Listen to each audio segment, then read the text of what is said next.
The president's keynote speech on religion underlies his belief that the rights of the faithful be a top priority. The national correspondent for the Tablet and Crux, Christopher White, joins us now. Christopher, thanks for being with us.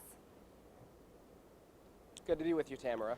So, Christopher, the president blamed world leaders for the growing crisis of religious persecution, saying that many preach tolerance but are silent when people of faith are slaughtered.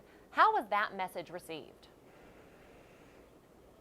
Well, the president's words were met by applause by those in the room, many of whom themselves were survivors of religious persecution, and they were hailed by advocates of religious liberty immediately following the speech.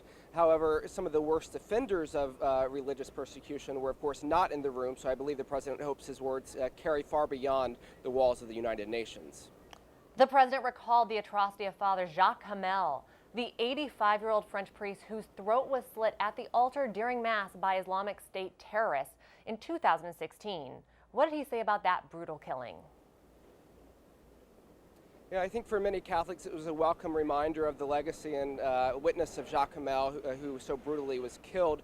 And he included that memory as part of a tribute to victims of all faiths, including Jewish and Muslim believers that have been killed in recent years for their faith.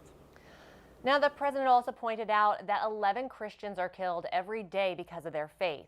He's pledging $25 million to fight the violence. Could that money make a difference? It certainly could in places that are, remote or are trying to rebuild, like Iraq, where they're trying to rebuild because of violence against them for their faith. However, one of the key challenges will be getting access to the funds. The keynote address this morning comes on the heels of a big summit sponsored by the State Department in July to advance religious freedom. Have there been any fruits yet from that gathering? One of the things that Secretary Mike Pompeo said this morning is that some 200 groups or individuals have applied for relief from scholarship money that was announced at that conference, and I think that's just one sign of success. Now, quickly, the Vatican Secretary of State Cardinal Pietro Parolin is in New York leading the Holy See's delegation to the General Assembly. What activities will he be involved in?